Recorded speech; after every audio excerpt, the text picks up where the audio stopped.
When somebody asks you what you are, you will say, well, I'm a human. But you say that because everybody agrees that what human represent. Oh, I'm energy, I'm light. But what is the truth? The truth is that you don't even know what you are. You know that you are, that's true. But do you really know what you are? Do you think you know what you are? I don't think so. I have woken up in other people's bodies where I know I'm not in my own body, where I'm looking through another person's eyes and looking out at the world that they see, and it ain't me that I'm seeing. Well, it turns out that 50 years ago, we couldn't even think of this. It's a strange idea. 30 years ago, you couldn't talk about it over the dinner table. But what's happening now? Now you set the intention to find something and to align with something, it's going to come into your existence. Knowing that I am a soul and that all of the people that I interrelate with are souls completely alters my perspective of how to live life day by day and moment by moment. How do you give them that knowledge, or how do they come to know for themselves that there's more? I see a dumbing down of America right now. It's a dumbing down that I do not think is best. I think it is appeal to our lowest nature as opposed to our highest nature.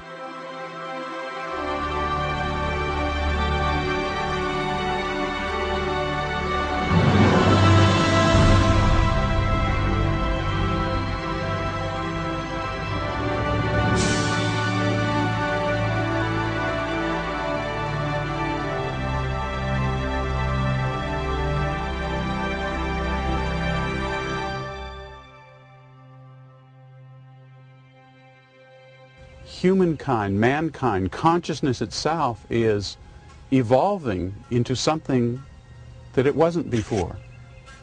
And we're part of that.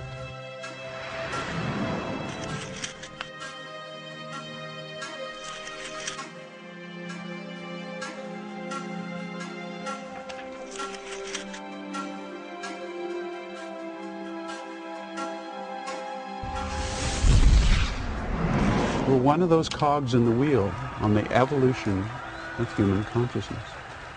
What we're evolving into is what we as human beings create. It's an evolving process. We're in a total process that's evolving all the time, and that we are part of the creation of it.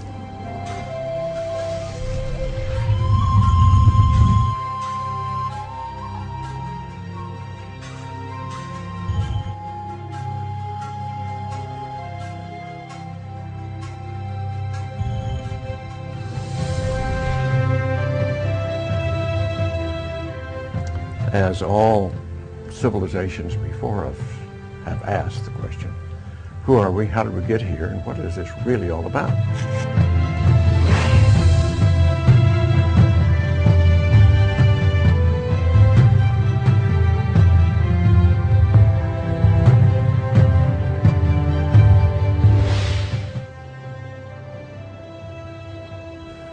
Our scientific cosmology at that point, and even today, suggests that it's all a cosmic accident.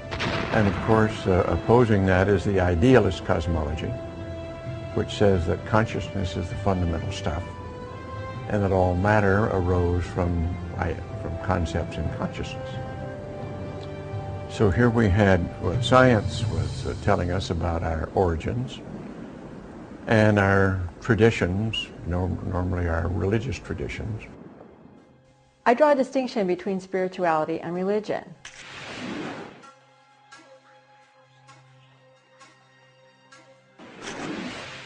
A religion is when a group encodes certain beliefs and traditions, and an individual is either born into that group or joins that group and adopts those beliefs and traditions for their own. A path that's spiritual is often more individual, where someone might even be a member of a religious group, but then has a profound experience, such as a near-death experience, or a personal mystical experience of the divine, and then the religion doesn't fit anymore. It doesn't necessarily mean the religion is wrong. It's just that people are having a more direct experience in which it's not so much belief anymore, but an actual knowing, or what I call faith.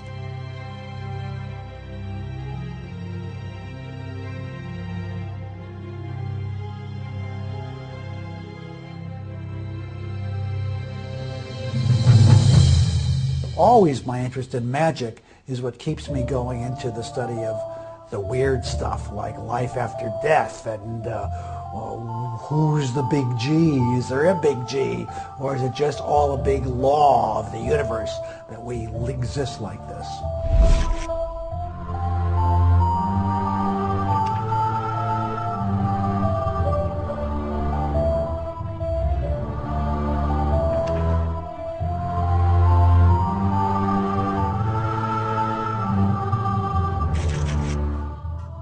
They put an image of God like a very old man with long beard, or like a human with the head of an elephant. You see, all those traditions projects what they believe is God, and it's obviously just mythology.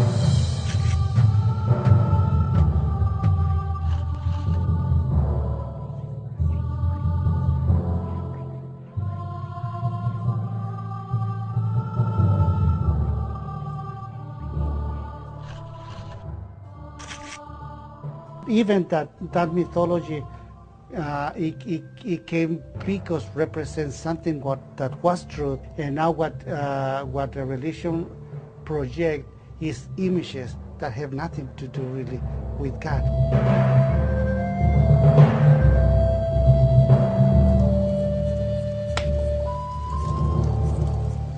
We are in true nature sitting around a campfire with the light of God shining upon us. Behind us in the forest are dancing silhouettes of our persons sitting around the fire of God, the light of God radiating, and it is the shadows, the silhouettes on the forest behind us. Those dancing silhouettes are what we are now in the physical body. There's no substance to them, no permanence to them, they're just dancing silhouettes. The true, permanent, solid reality is us sitting around the light of God.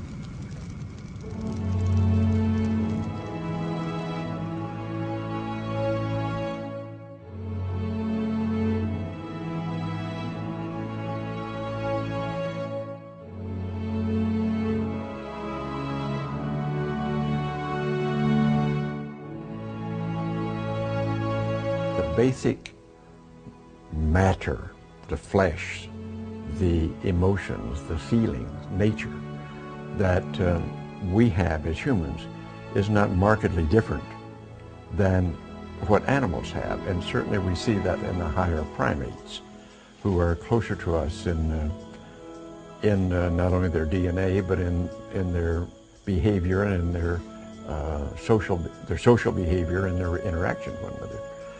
So we cannot assume any longer that we're really not animals, that we're apart from nature in this regard. That's an old myth that's utterly wrong.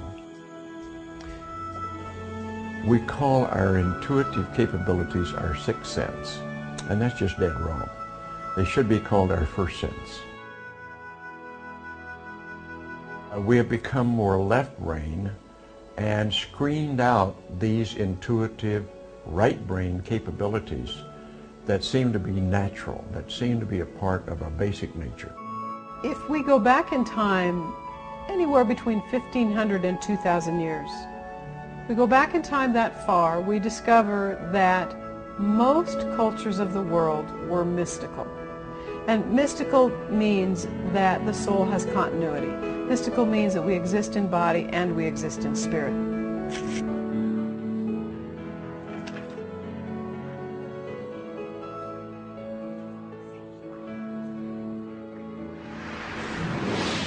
What has happened over the last 1,500 years is that we have become very scientific, we need to be very grounded, and many groups of people have lost the belief structure that the soul has continuity and lives lifetime to lifetime and in between lifetimes. Belief systems have been handed down and handed down through the ages. Now, you have an opportunity, through what we do, in a way, to explore that. You know, look into that belief system. Can you turn that belief into a known? Or is it just a belief system? The only way you do that is through exploration. That is the key.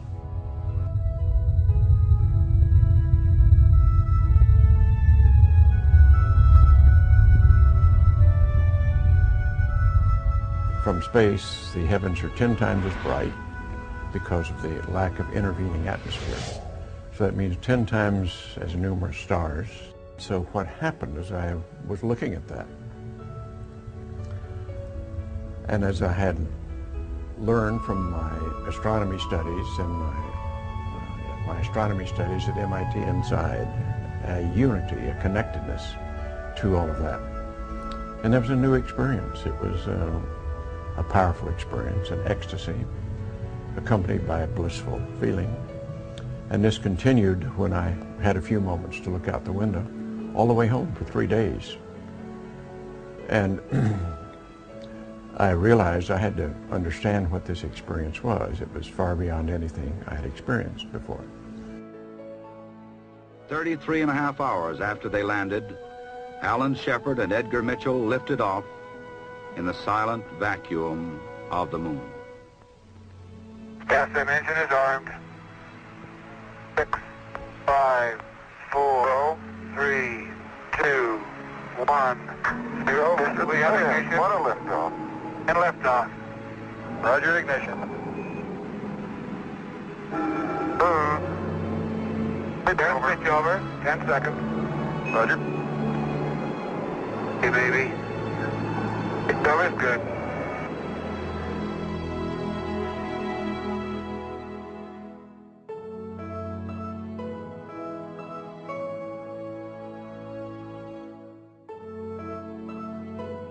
It's probably being more accepted today because so many more people are having these experiences, or awakening to these experiences, and are questioning a little bit more. And I think, again, this is part of the evolving process, that everything's evolving. And so we're evolving into becoming more awake and more conscious of the energy of who we are. You know, it's the old saying that we're spiritual beings having a human experience. Of course that the soul exists, but people misinterpret what is soul. They create that it's a ghost. No, it's not a ghost. The soul is a force. It's a force that begins in the moment of conception.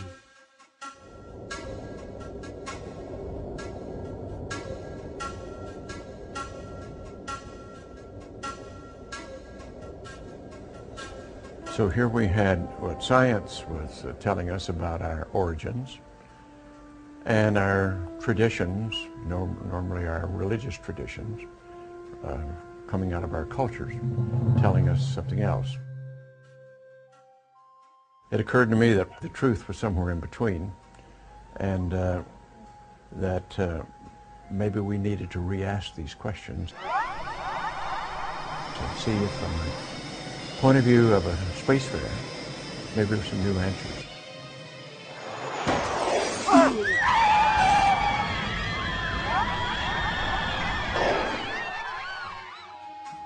And it seemed to be that the nature of consciousness was the question to ask, because that was the great enigma.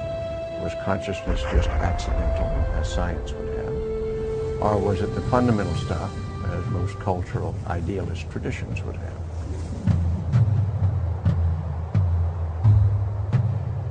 The problem we have is to find some meaningful definition. By meaningful, either one that can be experimentally demonstrated through science, objectively demonstrated, and if not that, at least some meaningful definition which allows one further insight into the nature of reality.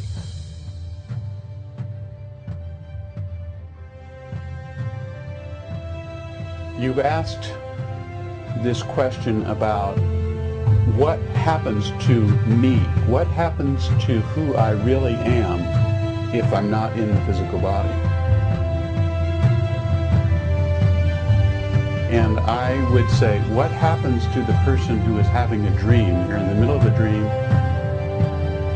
and then suddenly you wake up. Well, what happened to the thing you were during the dream? It just sort of vanishes. We're stuck in metaphor, and that's where we get into all this trouble, because we think of it going somewhere.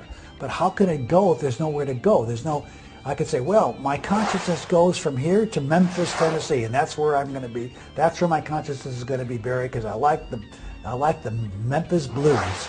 Or my consciousness goes to the planet Mars because I always want to be there. But it doesn't go anywhere because it doesn't have any place to go to. It is omnipresent. If we study the concepts particularly of Hinduism and other belief structures that are tied to the Sufi belief and the Zoroastrian belief structure, again we find that those belief systems, beyond the shadow of a doubt, believe that we remain in body. When our soul dies, our soul is exited out of our bodies, and our souls will live again in a body. The Eastern mystical point of view, and what I think quantum physics is suggesting to me anyway, is that that's not the whole answer. That somehow matter comes out of mind rather than mind coming out of matter. And that changes things. Or maybe better put, both mind and matter are different illusions of this deeper reality, which is neither mind nor matter, but somehow both. So quantum mechanics has been around all of the 20th century. It is the major development of the 20th century that has allowed most of our physics technology and our new modern technology to be what it is. It also allowed the thinkers of the period to realize that body-mind were interactive, and that maybe we were going to have to look at consciousness after all within science, whereas before it had been considered the realm of theology and philosophy. One of the concepts is that consciousness itself is a non-local phenomena. That means in consciousness we are unified everywhere, every when. It is our focus of attention or our alignment, what we pay attention to in one particular moment. Right now I'm paying attention to being in the body. But that doesn't mean that I don't exist everywhere, every when. All particles, all things have these dual components, a local manifestation and a non-local existence.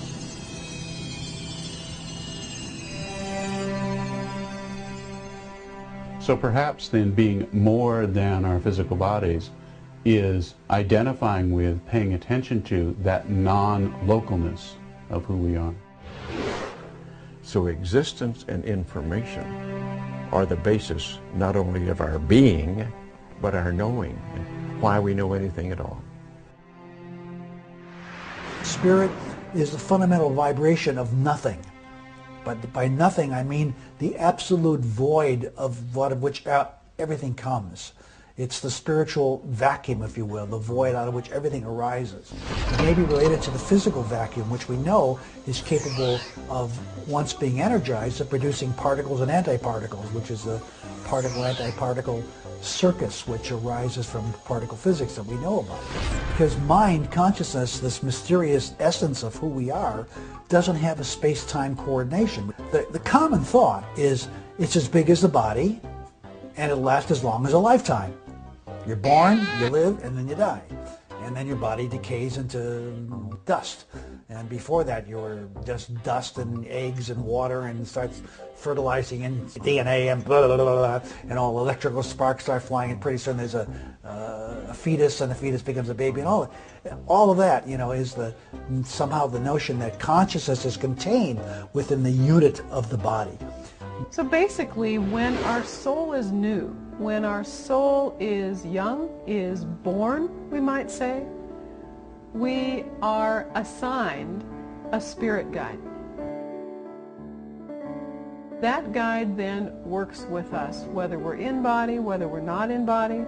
That guide has higher wisdom, is almost always more experienced as a soul than we are, sometimes dramatically more experienced, sometimes only minimally more experienced, depending on how quickly we progress.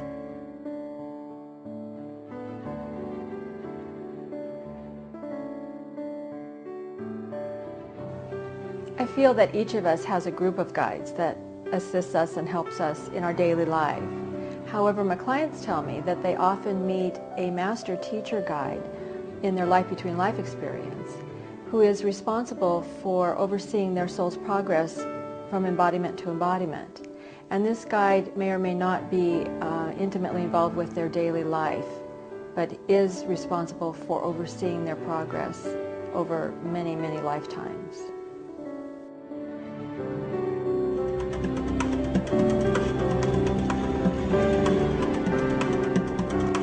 Can't scientifically prove any of this stuff, of course, and that's where anybody who's scientifically and logically and rationally minded will dismiss all this as being, you know, if it's not scientifically provable, it doesn't exist. Of course, you have to take into consideration that most of the things we do in life are not scientifically provable. And in fact, the stuff in life which is scientifically provable is probably less than 10% of everything we do. But yet we rely on scientific provability as being much, you know, importance in our life. We look at anecdotal evidence, and there's so much of it right now. Death experiences, children that are born with memories of aunts or uncles or even grandparents that had died years before the child was even born. There's many cases of this in India, of so-called reincarnation memories. I don't know, if you read these accounts, they seem to be pretty sensible to me. And that has allowed us now to take quantum physics and start to explore it in quite a new way in the last several years, and to open brand new doors that have never been opened before in understanding ourselves, in understanding the deepest realms of bio-nature, and understanding consciousness itself.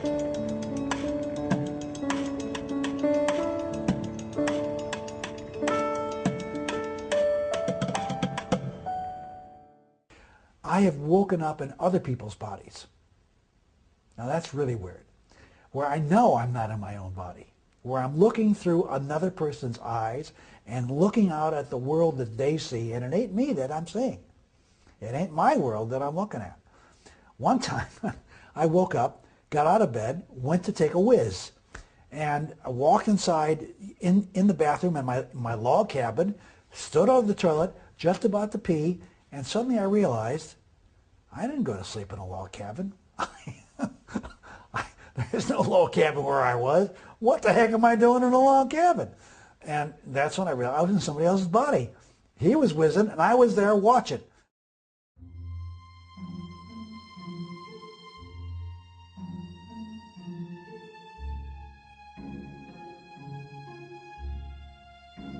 More and more mainstream America, if you will, are opening to these type of experiences because so many people are now having them, or recognizing they're having it and being awake to having it. I think there's a coming together of, let's say, science and spirituality. It seems that it's more of a coming together of that. And when I say spirituality, not necessarily religion. My father was a successful businessman in New York back in the late 40s, early 50s. He was the producer of over 50 radio shows. And being the left-brain successful businessman he was, when he started having these out-of-body experiences, he really questioned what and why was this happening to him? What was this out-of-body state? So he looked to Western science to give him the answer, which is how we came up with the process known as hemisync, which is a sound technology. And in using certain frequencies in the sound technology, combinations of certain frequencies, we're able to help people move into these different states of consciousness, different states of awareness. We have means to let people know they are more than their physical body. And knowing you are more than your physical body is the beginning of knowing that you survived physical death. He influenced a lot of thinking, and because of his books, a lot of people began to experiment with out-of-body experience. I think I got influenced by it because it no longer became something I didn't recognize when it happened.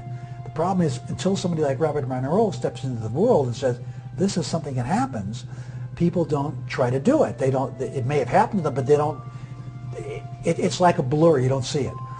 When somebody says, "Ah, this is that," then you begin to recognize it when you have that experience.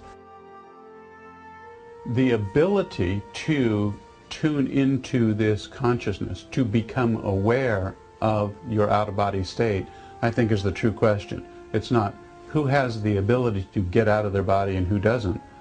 It's who becomes aware, who has the ability to become aware.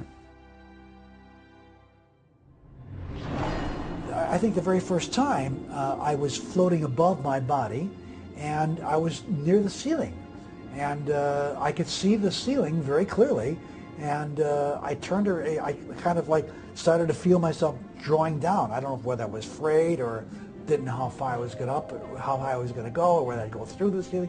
I don't know. Some fear mechanism probably drove me back down. When I got back down again, I remember trying to get my hand inside of my body. It was very unusual. It's like my body was a glove, and I couldn't get my hand to fit inside my thumbs. Everything was a little bit, helter-skelter for a while. And I finally got my little finger into the little finger space, and everything kind of fit in. And I fit in. And when astral projection is happening, the question I would personally wonder is, the soul that's incarnate who is experiencing the astral projection, are they projecting into the spiritual realm, or are they projecting into the space that I believe exists closer to Earth, and the space that is between being incarnate and being fully in the spiritual realm and what we experience in life between lives regression? The only thing we ask you to consider is that you are more than your physical body. Just consider that. And through that, the hemisync technology helps you really move into knowing that, not just believing it, but because it's able to put you into a relaxed state. First of all, that's the key of anything, is to move into a totally relaxed state. And once you're there, you begin to open up and expand into the energy that you are, which is more than your physical body. And we've known for years and years that when you can be in that very deeply relaxed place, then we let go of our defenses, we let go of blocks and obstacles that perhaps get in the way of exploring, and so from that place of deep relaxation, then we can open up to all kinds of possibilities. Ancient cultures have been doing this through rhythmic drumming, through dance, and through chanting and rituals for thousands of years in many, many, many cultures. The technology of stereo and Dolby Digital surround sound is something new to the 20th and 21st century. We have found a way to use that modern day technology to do what cultures have been doing for thousands of years.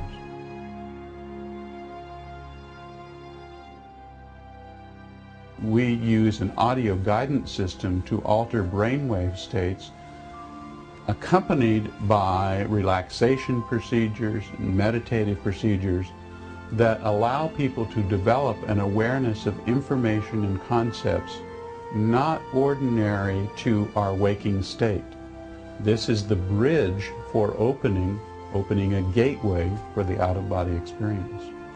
The out-of-body experience, the classical kind of out-of-body that others might call astral projection, may be important for some people and may occur for some people, but it's just one piece of a whole range of possible experiences that would be useful in helping one to come to know better their total self.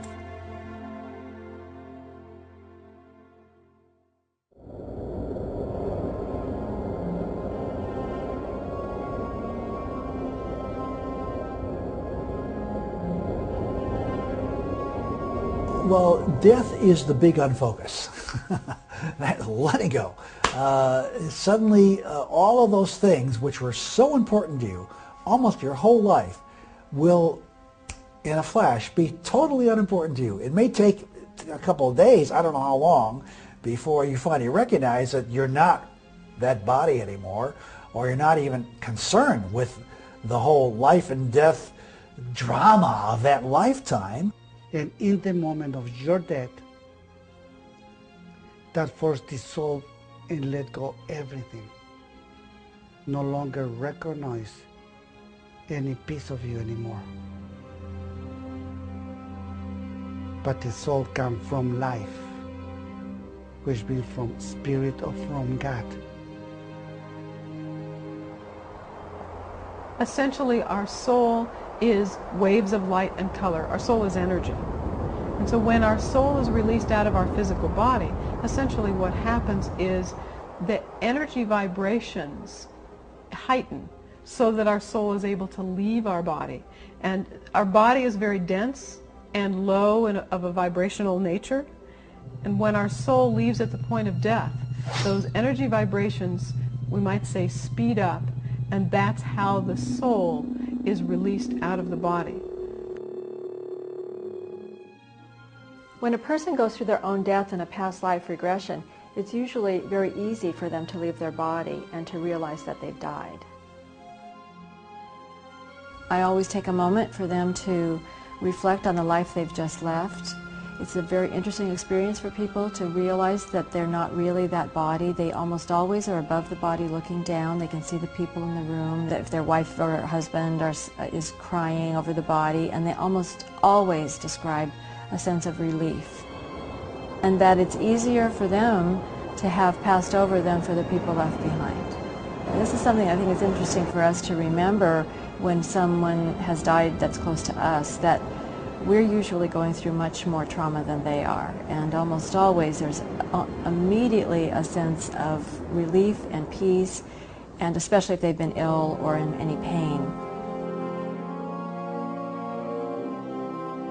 I have learned to experience death in a peaceful way, where if I was asked that question 6, 7, 8 years ago, I would have looked at it in an entirely different light, with a lot of fear of the unknown and what to expect. We are living in a physical body that is alive because of us. We give life to this physical body. Mind exists because we give life to that mind. Without us, the physical body will disappear, will become dust, and the mind will be dissolved. What we really are is life, and life is eternal. It never ends. It never begins. But it's shifting, it's growing, it's transforming, and there is nothing but transformation. It's ourselves getting out of that physical body, ourselves getting out of that mind, of that world of illusion. Think of it as when you're looking through a lens or a telescope or a pair of binoculars. If you look through it and the image is sharp, that's called focused. As you turn the dials, they start to get blurry. That's called defocusing or unfocusing. Now, an unfocused image is that the light from the object is going through many different pathways to reach your eye, so that your eye is getting the light from different directions all at the same time, and it appears blurry. So if you think of it, it's a good analogy to parallel realities. Parallel realities, you're seeing all the realities coming through at once, rather than just a single reality, a single focus reality. And these two processes, focusing and defocusing, are things that we do naturally as we begin to learn new things, as we begin to let go of old ways of thinking so we can learn new things again. This is sort of the process of life. A newly deceased spirit is, yes, very aware of what is going on. It may take time for that newly deceased spirit to recognize that they have in fact died. There are times when the newly deceased spirit remains close to the body that they've just been released from. And that spirit may hover close for a fair length of time. Could be hours, could be days, both recognizing what has happened for the spirit and taking care of what I might call unfinished business. It reminds me of a story of a client, a soldier, a young soldier, I think 18 or 20 years old, when he died in war. And he was very concerned about his mother. So he spent a great deal of time attempting to communicate with and comfort his mother before he was ready to move on. And the question we always ask in a Life Between Lives regression is, so how do you do this communicating? How do you energetically connect with someone that remains incarnate? And the descriptions are fascinating at times. It's the soul will say, I send energy into the heart of my mother. And the interesting part is sometimes what's said is that the loved one that still remains in body recognizes the communication, and sometimes there's lack of recognition. And I would hope that through information such as what I'm sharing, that more and more people would come to accept that their loved ones absolutely very often attempt to communicate and let them know that they're fine.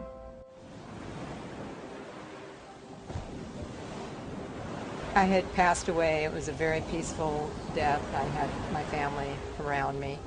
Again, that life was kind of a quiet life, a lonely life. There was not a lot of family. I didn't have children, and as I looked down at it, I felt very calm and peaceful and spiritual. And then I experienced a light. It was a bright light, and then kind of a purplish light. And I was just kind of floating along. And as I floated along, I was greeted by my spirit guide, and his name was Peter. And he was wearing a white flowing robe, had a gold cord wrapped around it, with long hair, appeared to be an older person, very calming and very open. And I was then guided along until I saw a building, a structure. What I saw was columns, and it was a big hall. And in the hall there was mosaics on the wall, one wall, and tapestry on the other. Just a huge hall with real tall ceilings. It is still the great mystery. What is it that's ongoing? What is it that survives? Well, certainly our recent work shows that the information survives. The information in holographic form that nature preserves in this quantum hologram is a record of our life. And in ancient lore, they recognize this as well, but they call it the Akashic record. The Akashic record is the record of life, and was recognized very well by the ancients. We are now starting to see that, and we call it the zero-point energy field with its quantum hologram is the equivalent of, or is like the Akashic record, or they're kind of one and the same. I do not deny that consciousness may be the fundamental stuff, but I don't think you're ever going to be able to prove that directly. In other words, if you can't explain the universe by our normal material, natural means, the way we are trying to do so, then in due course you will have to fall back on the supernatural. At this moment, I'm not prepared to do that. You do not have to fear death. Because, and again, if you experience it, find out for yourself that you survive physical death. And that, not just believe it, actually experience it. And when you experience it, then you know that you survive physical death. My father had no fear of death. My father, because of so many experiences he had, he knew that he survived death. He didn't just believe it, he knew it, because he had experienced it. The key is for you to find out for yourself.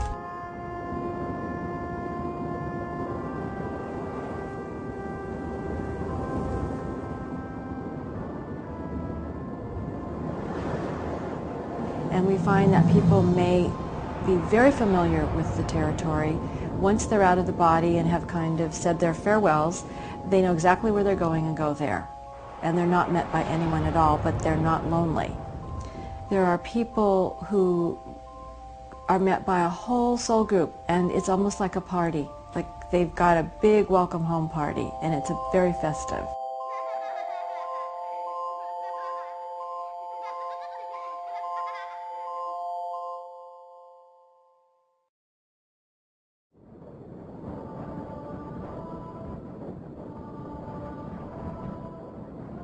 Then that space in between the planets is what the Toltecs call the Nahual.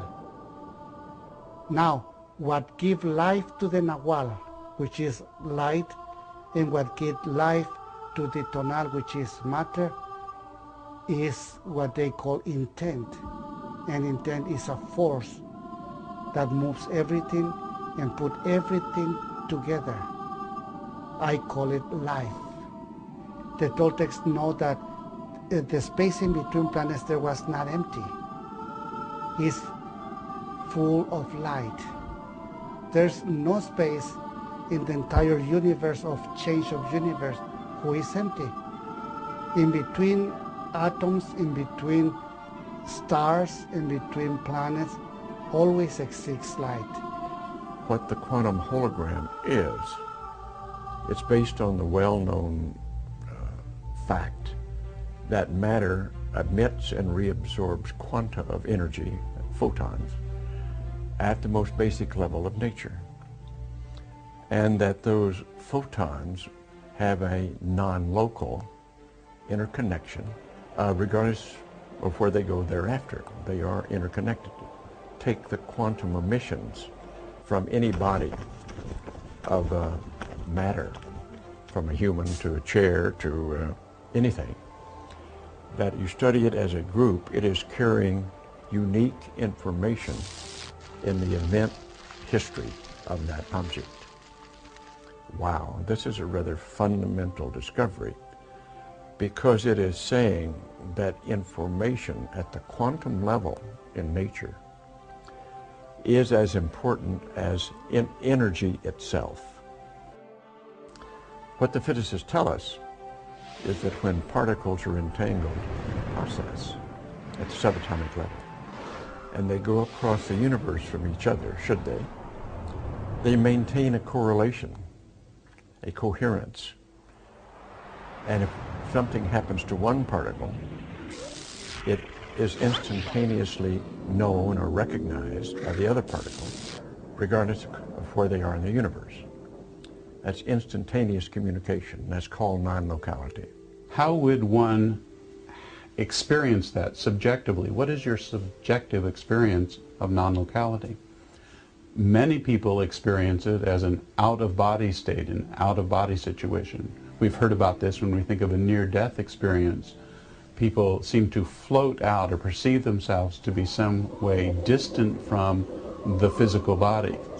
The question comes up, is there then a separate body or a second body? Many people have a philosophic opinion that there is a spirit body or a soul.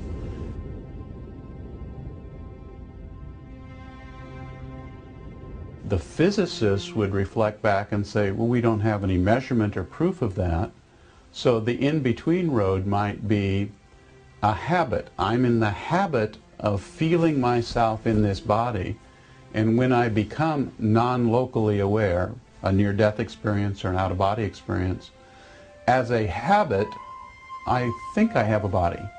But perhaps it really isn't. Perhaps I am more than that, more than the concepts of a body.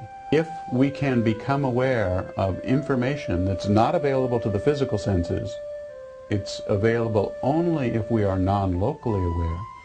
Something in the future, something in the past, something distant in space from us, something that we couldn't know with our physical senses, and that information comes to us, therein lies the proof. How else could we possibly know this but that we were more than our physical bodies? In quantum physics, not only is it not considered to be crazy, it's considered to be a way to understand the nature of the real reality, the so-called real reality that we're in. And it's used every day. In fact, a whole new field is developed based upon this idea called quantum computers and quantum computation. And in the years to come, we're going to see more and more of this new idea emerging, and parallel realities are even going into them and taking a photograph and bringing it back out again. That may not be science fiction. That may be something we're going to be doing soon. So I think right now this is an exciting time to be thinking about the relationship of mind and consciousness to quantum physics.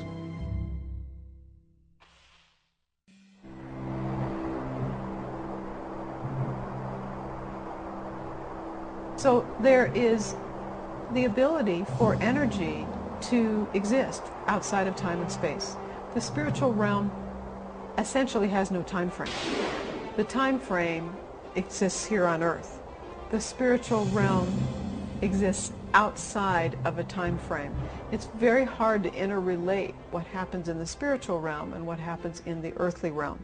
So then people ask about a life between lives regression. They'll say, I desire to have an LBL regression, but which between life am I going to visit? Well, one alternative is to say they're in alternative realities or worlds or universes even, and that these are there but they're parallel and invisible to us, because once we've chosen to see reality one way, it gets blocked from us to see this other way. It's like blinders that get put on. We can't see the other reality. But in the other reality, the same thing is going on. We can't see the world that we're in, because in the other reality we're seeing that world. And so these parallel realities are also all occurring simultaneously. Now that idea sounds like almost hokum, and I can't blame anybody for saying, oh, it's crazy. How can you have so many realities? When we travel into the spiritual realm, into the between life, in an LBL regression, we basically, all of our between lives collapse into one another, if you will, and we step into what we often call now time. So we're learning about our spiritual experiences based on what is happening presently in our earthly life.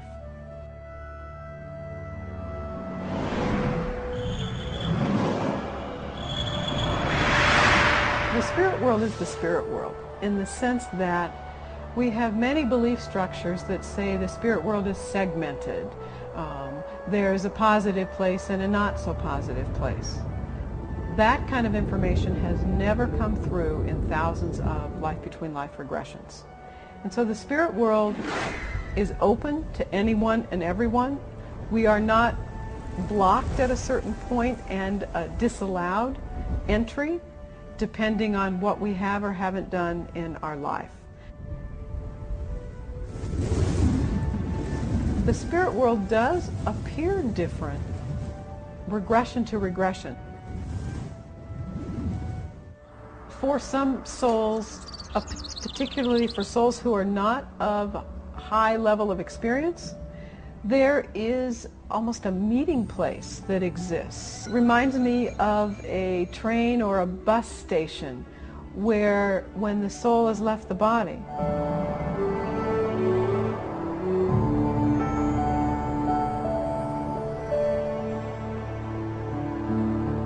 and it comes in to spend time as it's crossing over. There's often a sort of a meeting place where the soul can be met by loved ones, where the soul is assisted in orienting, in adjusting to being in the spiritual realm. It's almost slowing down the process of moving into the spiritual realm. We have what we call focus levels, and we refer to them as focus levels, different states of consciousness, as numbers. And we simply do that so there's no attachment, you know, through words or whatever. It's just levels. We found a place that we call Focus 27. Now my father refers to this as the park. And it was a place he found in his explorations, which is very much like Earth in a lot of ways.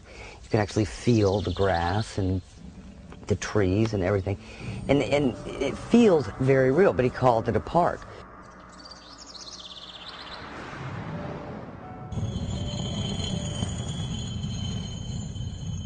And we've found that there's a healing and regeneration center there. There's a planning center there. It's just, it's an incredible place, if you will. Well, Focus 27 is a state that many different systems and religions would refer to as heaven. It is certainly one heaven, state where of great joy. It's a state that offers an opportunity for amazing learnings and insight into, and not only insight into, but participation in planning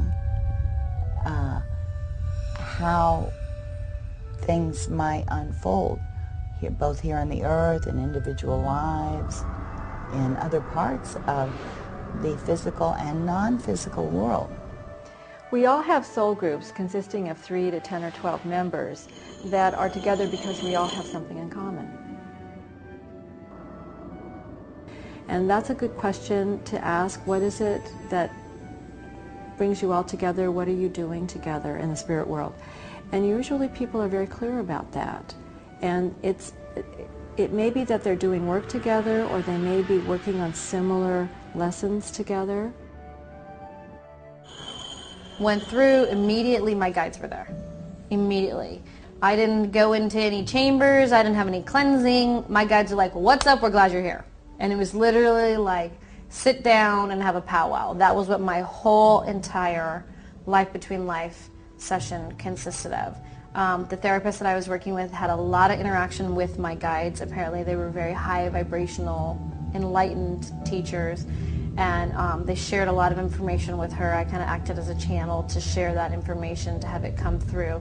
And most of the information that was covered was specific stuff for me. No predictions of any sort, but getting in, connecting to what was the intention that I had stated for myself.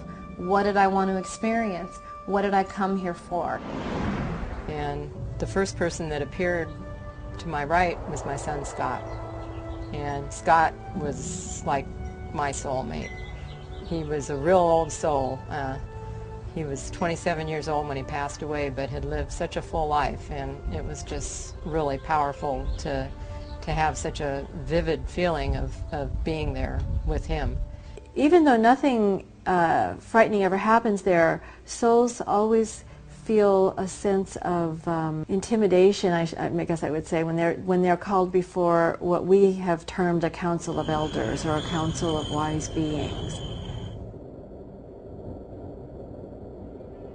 And their guide usually accompanies them, and they are almost always in a building or a space that seems very formal. And a group of 5, 6, or maybe even 10 elders come in, and they ask questions, and always in the most loving way the person is given some suggestions about how they might proceed as further in the next life and how they can do better.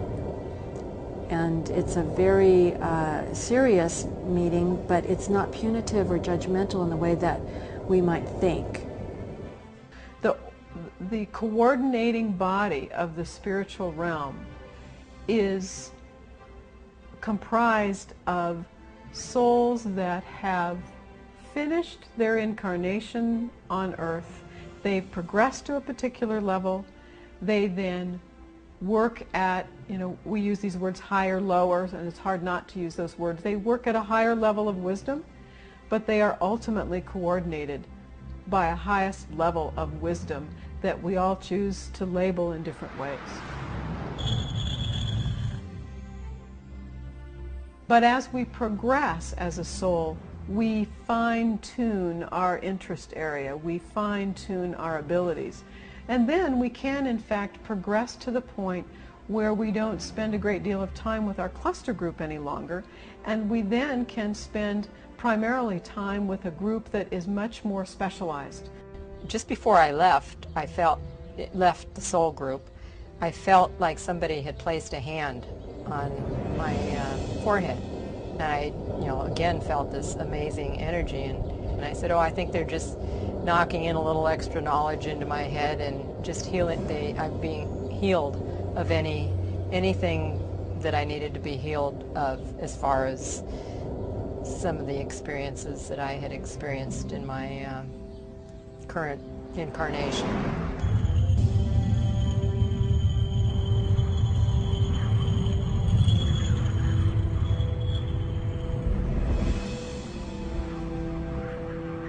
Do you believe in God? Do I have a particular spiritual or religious orientation? And what I tell people is that it's all one and the same. That the highest level of spirit or wisdom or love or advancement is the highest level that we can call the universe, the Tao, we can call it God, Great Spirit. There are many different terms for this. We obviously stay very neutral with all of this, because what happens when you come here is you are exploring a lot of your belief systems. And that's a big part of it. And if you find out through experience that your belief system can become a known, that's wonderful. That's beautiful. That's part of the process.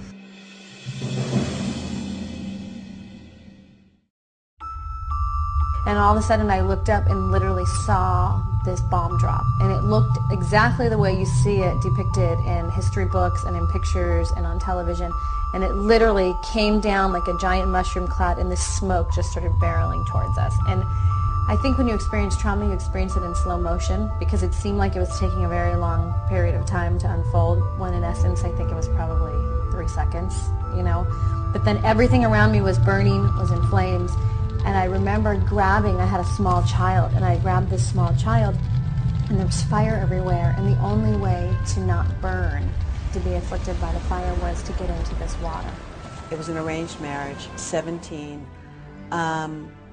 He gave me everything, loved me, tatted me, presents galore. And I just did not like him, and I turned my back on him, ultimately causing him to later kill me.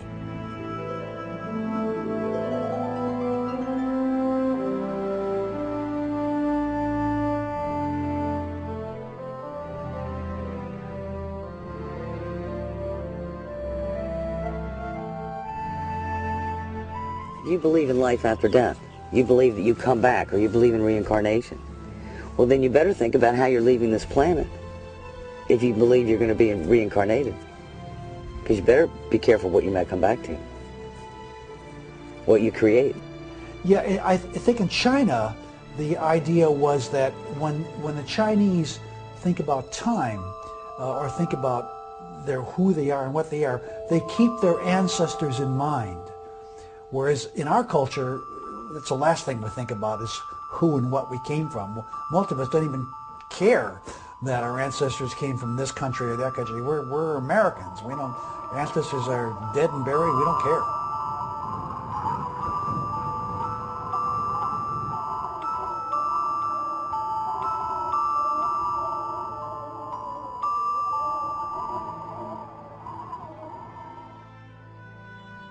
Regression therapy is utilizing trance or utilizing hypnosis to guide a client to go backward in time, to sort of go through what we might call age regression.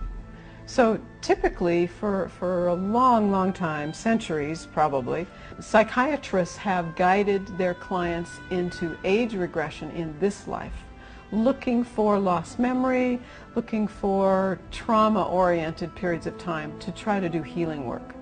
So it all is predicated on the belief that our soul has continuity. So we're going back to mystical belief structure, to belief structure that existed prior to approximately 2,000 years ago in most cultures of the earth. where the belief is that our soul has continuity. So we live and we will live again. It's the whole concept of reincarnation. I was in Europe in the 1600s. I was in my 20s. My name was Sarah. I was living a rather lonely life in the village and just doing craft work, needlework, and wasn't married at the time. And that was my beginnings, basically looking down, seeing what I was wearing, and the description and the picture just unfolded. I remember a woman who was a little boy in a past life, and it was during wartime in Germany, I think, and she was cowering under a truck, and she could see the puddles of rainwater and the boots of the soldiers, and she was really frightened, and all the emotions came through. She could really feel and re-experience what it felt like to be that little boy and being very afraid. I think it's an important and wonderful experience for a client to experience themselves from a larger perspective than just one lifetime.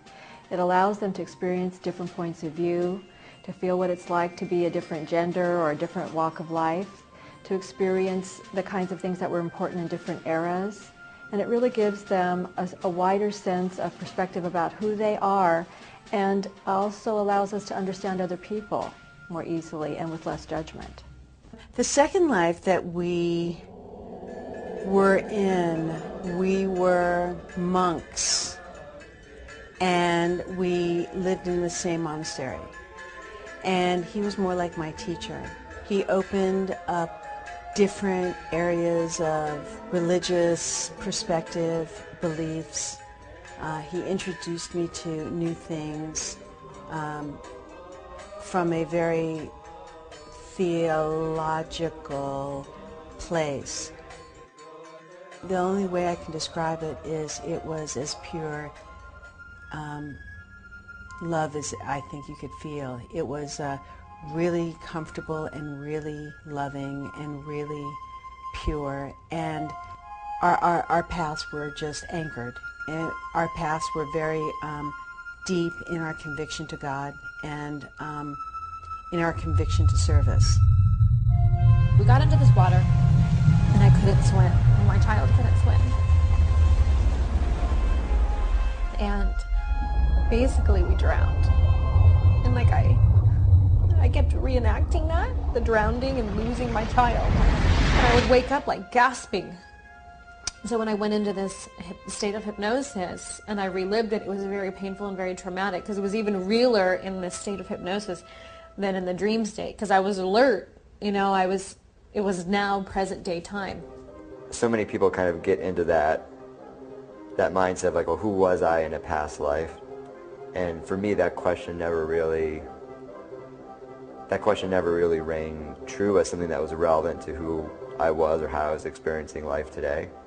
What rang true to me and what's gotten at in the book and in the whole sort of life in between lives things was a clear sense of who you are as a soul, independent of your current incarnation, your current manifestation as a body.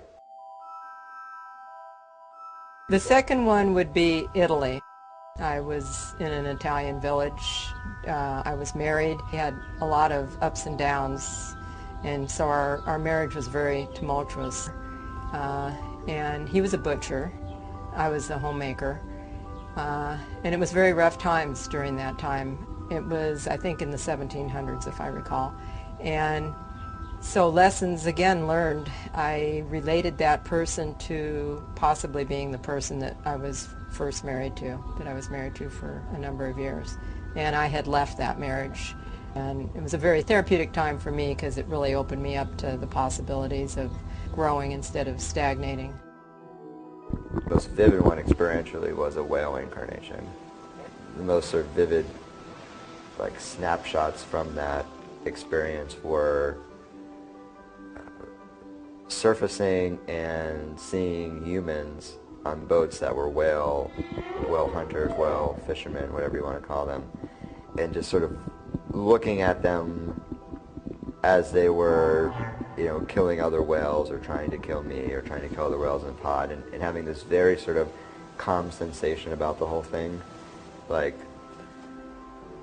almost a little bit confused about why they were so panicked, what was going on, where were those feelings coming from, where was the aggression, where does, very much this doesn't really quite make sense. But at the same time, even knowing that I was, quote unquote, in danger, but not necessarily any sense of fear whatsoever. Mine was I was a trapeze artist in the circus, and this man was also there. He was a lion tamer. I fell off the trapeze. He was the first one to come to rescue me. I lost the use of my legs, fell madly in love with him. And ultimately we just had a really great life from that. He just took care of me for the rest of my life.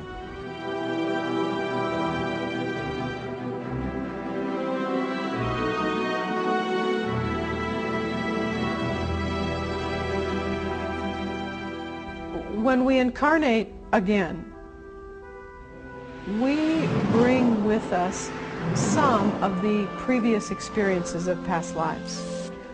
We're often not aware that that is what we're bringing with us. And so there are many times when, as humans, we have recognition. We may meet someone and just know, beyond the shadow of a doubt, that we have met them before, yet we have no literal explanation for that.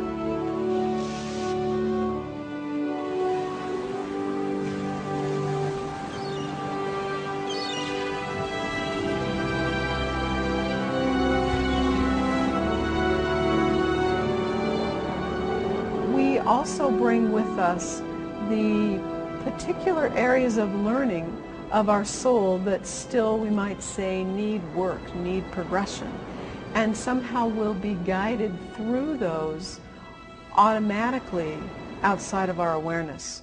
So I believe we bring some, if not all, of our previous experiences with us outside of our awareness and continue to focus on some of those issues.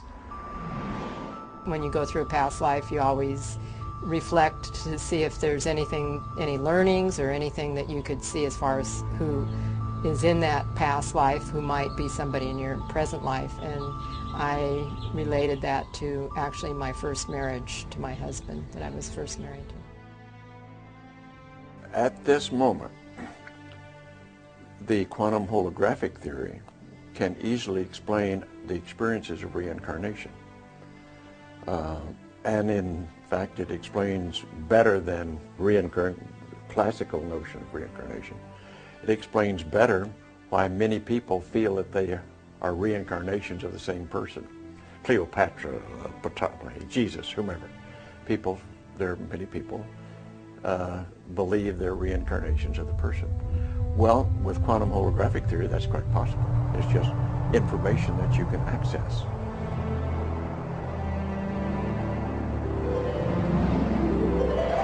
I know that it all makes sense. This is not just a happenstance. I didn't just born and I'm just not going to die. I was born, I chose, I created, I co-created, I came in with a purpose. I picked the people to be my parents for a reason. I took the paths that I'd chosen because of. I came here to continue what I didn't finish. I'm real anchored in that.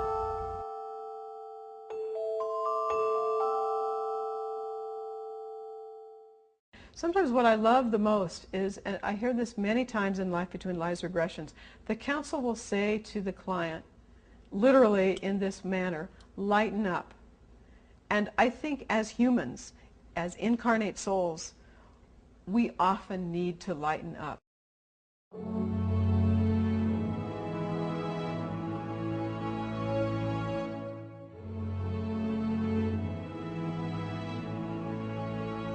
And when the client wants to hear from their counsel how they are doing as a soul, often the client thinks they're not doing well in their life. And then the counsel will say, you're doing great. Just keep going. You're doing wonderfully. Because Teotihuacan is like a map where it's guiding you humans step by step, letting go all the reasons why they believe they are not God, until they are put the whole integrity together, and they find out that they always were God, that they was born perfect, and that they are perfect. And from that point of view, you can see that everybody else is perfect. All the humans around the world, they are perfect. They just don't know that they are, because the whole belief system guides them to a different direction. We'd like to share a piece of this rock with so many of the countries throughout the world. We hope that this will be a symbol of what our feelings are, what the feelings of the Apollo program are, and a symbol of mankind that we can live in peace and harmony in the future. For many years, I thought a new age of enlightenment was approaching, that delving into these areas, trying to understand the deeper nature of our perceptions, intuitive information, quantum information, and I still think that is the way to the future. As a soul, do we always have free will to make choice about anything? Absolutely yes. And are we fallible? Do we sometimes make, we might say, not the best choices? Yes, of course. Are we advised by our guides and teachers from a higher level? Yes, we are advised. But we still have the ability to make decisions. Basically, I believe that we are here to be co-creators with God. We are here to experience oneness. We are here to experience joy. Whether or not you choose to carry all the wisdom and all the knowledge and the knowing of everything, I don't really think is that important. I believe that if you're happy and you're truly happy and you're living your life exactly as you want it to be, you're doing it. Because everybody in the world can do their best, everyone. We can see other people and we can judge them that they don't do their best, but how do you know? You hardly know if you're doing your best. How can you judge other people that they do or they don't do their best? Only they know, and it's their life, it's their problem really. The only thing that we do is that we give them the tools that they can find themselves, that they can have more awareness.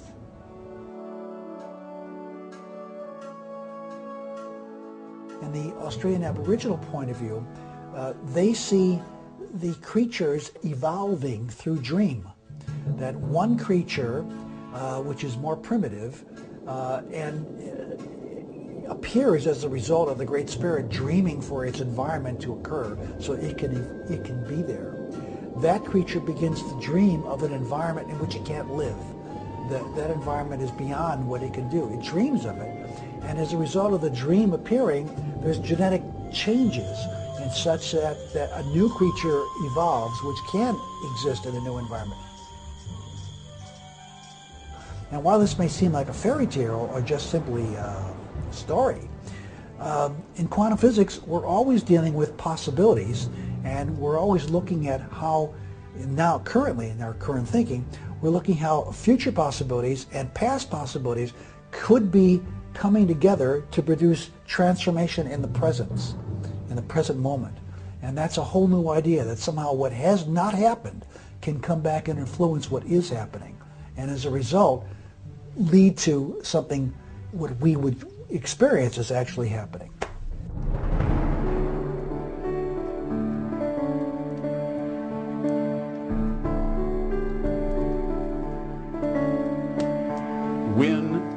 From this perspective, when we pass from the body, which isn't really happening, what's going to happen is we're going to wake up and remember this funny dream we had.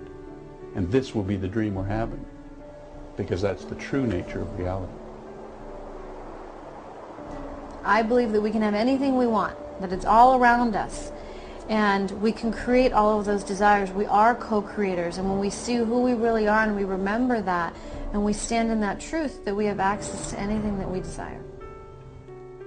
I was one of the pioneers, as you're well aware, in exploring parapsychology and psychic information, and realized that we were on to something real. It was real, even though we couldn't explain it. But it's taken 35 years to find an acceptable explanation in quantum phenomena. Well, you can see that it's unknown because you don't ask.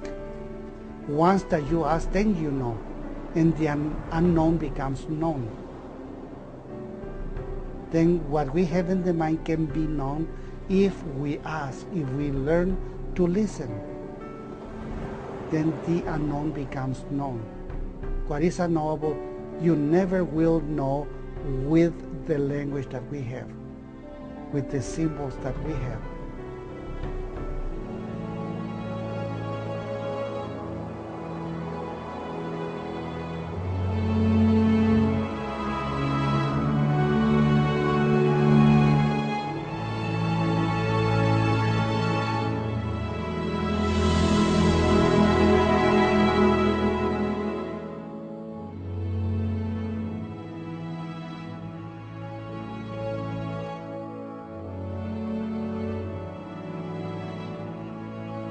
Even when it doesn't make sense to me these days, I trust the universe more and more.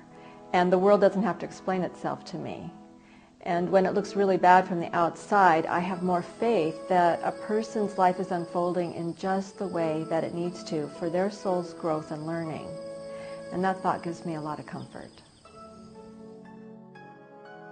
Many of us spend so much of our lives worrying about what's going to happen tomorrow, or just wallowing in things that have happened in the past instead of being in the now.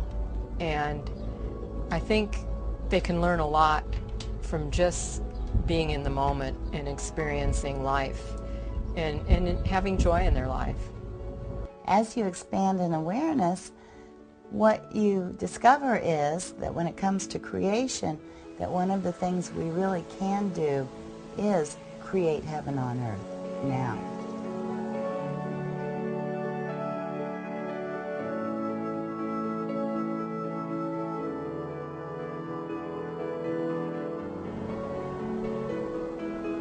I would say that we are evolving into an intelligent species that has a true understanding of how interconnected everything is, and how connected we are to everything, to the earth and to spirit.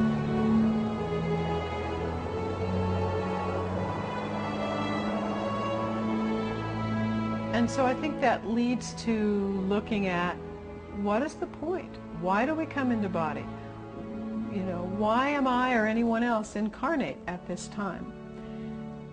And I think the absolute bottom line is we are here in body for the purpose of progression, both our own progression and the progression of other souls and how we impact other souls. And yes, they can do better, but in order to do better, they need to have more awareness, to be more aware. If they have more awareness, the best will be better and better and better. There's no ultimate destiny because the universe has been created in such a way that we can create new destinies.